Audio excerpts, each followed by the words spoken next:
didn't the same decision, though, didn't Justice Scalia, writing for the majority, say that in some we hold the district's ban on handgun possession in the home violates the Second Amendment, as does its prohibition against rendering any lawful firearm in the home operable for the purpose of immediate self-defense. How does that jive? It seems like we've got some conflicting language here, because there are people who believe that that decision would apply to handguns in the home. That applies to both handguns in the home and also handguns carried out in public. Okay. Is that your understanding, Assemblywoman? Heller was very clear that there are circumstances where ownership of guns in a home are allowed. That was what the ruling was in the D.C. versus Heller. Out in public, in places that in California we already restrict them, there's schools, courthouses, airports. The U.S. Supreme Court did not identify or did not speak to those restrictions. It was strictly in the home for personal protection. Can I jump in here real quick? Real quick. Basically, let's go back to the California Constitution. Ms. Saldana, you swore an oath to that. Article 1, Section 1 of the California Constitution protects life, liberty, and the ability to protect property, as well as the ability to pursue and obtain safety. So even if you didn't believe in the Second Amendment on the federal level, you would have to acknowledge that at the state level, at least, the Constitution grants us the right to be able to be safe when we're going about our business. Well, and it's amazing or gratifying to me that for over 150 years people have done so in California without openly carrying guns. That's actually not correct. That is not correct at all. Open carry has been legal in the state for decades. Actually, there was a prohibition. Actually, what you're doing is you're trying to take away the right that's basically been part of California since its inception, and you're trying to pretend like this is a new right that we are trying to put forward. You need to readjust your evaluation of the situation and address the fact that you are taking away personal rights from people. If I may, perhaps we can save our applause for the end and give us a little more time to get to all of these wonderful questions that we have here. Can either of the gentlemen here, Mr. Chang, Mr. Shahab, please describe or cite the data that proves the open carrying of firearms prevents crime and makes the public safer? We have had a decline in violent crime rates over recent years, but it almost seems in some ways that you're arguing the proof of a negative in terms of, well, I'm safer because I have not been attacked because I am openly carrying. Mr. Shahab. That's not what I'm arguing at all. I'm arguing that I went many years without ever carrying and never being attacked. But again, like I said earlier, you do not have the choice, you don't have the ability to choose when your life is going to be put in danger. Just because I've been lucky for 32 years doesn't guarantee that I'm going to be safe for the next 32. So again, I want to have the ability to choose, rights, liberty, freedom, to choose whether I want to carry a firearm for my personal protection. Ms. Arnson, I see some raised eyebrows there. Well, I would just like to invite people to check out the Legal Community Against Violence's website. They have all the studies cited there. Research shows that it's no more likely to reduce a person's chance of being injured during a crime than various other forms of protective action. And one study suggests that carrying a firearm may actually increase a victim's risk of firearm injury during the commission of a crime. So the self-protection argument is a myth. It is most definitely not a myth. The studies cited by the Brady campaign and other anti-gun groups are funded and explicitly where the conclusions are already reached before the studies even conducted. Okay, the studies that I cite and the responsible of citizens of California endorse are studies that have been peer-reviewed. For instance, such as the Mauser-Kate study, which has been peer-reviewed. It's been published in the Harvard Journal of Law and Public Policy.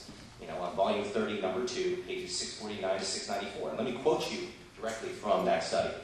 Okay. Quote, whether gun availability be viewed as a cause or a mere coincidence, the long-term macrocosmic evidence is that gun ownership spread widely throughout societies consistently correlates with stable or declining murder rates. This pattern simply cannot be squared with the mantra that more guns equals more death, and fewer guns equals less. Whether causative or not, the consistent international pattern is that more guns equals less murder and other violent crime. As of 2006, 40 states have adopted laws under which guns become vastly more available to law-abiding, responsible adults, i.e. 3.5 million Americans are legally entitled not just to keep guns in their homes, but to carry concealed handguns with them wherever they go. but this has not resulted in more murder or violent crime in these states. Rather, adoption of these statutes has been followed by a very significant reduction in murder and violence in those states. Assemblywoman Saldana. Well, if this were the case, then the governor of Oklahoma would probably have signed a bill recently that would have allowed open carry of loaded guns in his state. The legislature did not overturn that veto, and the governor cited at the time that he was concerned that this would increase the danger to citizens in his state by allowing open carry of guns. And so where the research, and I'm not familiar with the research that's been cited, but it seems very clear that the United States leads in handgun deaths. Looking at other countries that have different laws about gun ownership, they have remarkably fewer incidents of homicides as a result of firearms. And recently in San Diego, I was with our Family Justice Center, and they have done research that found that the presence of guns in homes leads to increased domestic violence and homicides with the use of firearms. So guns in general, the presence of guns definitely does have an impact. And at least one governor within the last month has found that increasing the number of guns in public is not in the best interest of the state's public safety goals. The next question or combination of questions will go to you as well, Assemblywoman. Would providing an ID as a provision would it satisfy you in terms of allowing open carry to continue?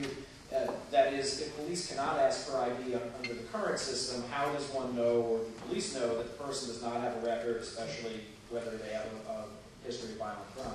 Well, certainly having identification produced upon request, having evidence of legal ownership, having evidence of training, having all of those things in place would be proper steps along the way to increasing safety. But as many people have pointed out, California is facing a terrific budget shortfall. Our law enforcement agencies are facing terrific challenges to maintain their current operations. And so what we decided is to do something that was relatively simple for them to manage, which is not have to deal with open carry at this time. And if someone wants to develop better terms in the future, they would be welcome to do so.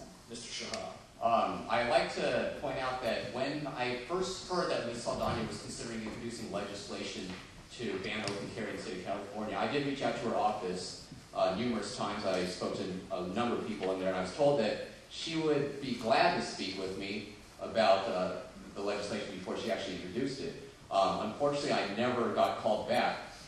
So that's an indication to me that, quite frankly, she did not want to have a discussion about possibly an intermediate solution of possibly showing IDs or something like that. She just wanted to outright ban it. With regards to whether you provide an ID is something that we need to do, I don't see any reason why, as citizens of California, we should be forced to surrender our Fourth Amendment rights, protection against unreasonable search or our persons, just because there's a fear that we might possibly be doing something wrong. I mean, this is still America. The Constitution still applies in the state. Whether you believe in the Second Amendment, the Fourth Amendment does apply. This actually goes to another one of the questions from the audience, which is that there's a lot of attention paid to the right of people to bear arms shall not be infringed, but the well-regulated militia part often doesn't get touched upon. And what about regulation? What about having a well-regulated scheme for this? Militia is a legal term that defines the people, the citizens of a particular country, the United States, of legal military age, so typically between 17 to 45. Okay, well-regulated means smooth running. It does not mean that it's regulated. If you take a look at the historical context upon which this was, the Second Amendment was written back in the days of our founding fathers, okay, it is a legal term, it's a legal definition, it's got nothing to do with regulation. Ms. Arnson?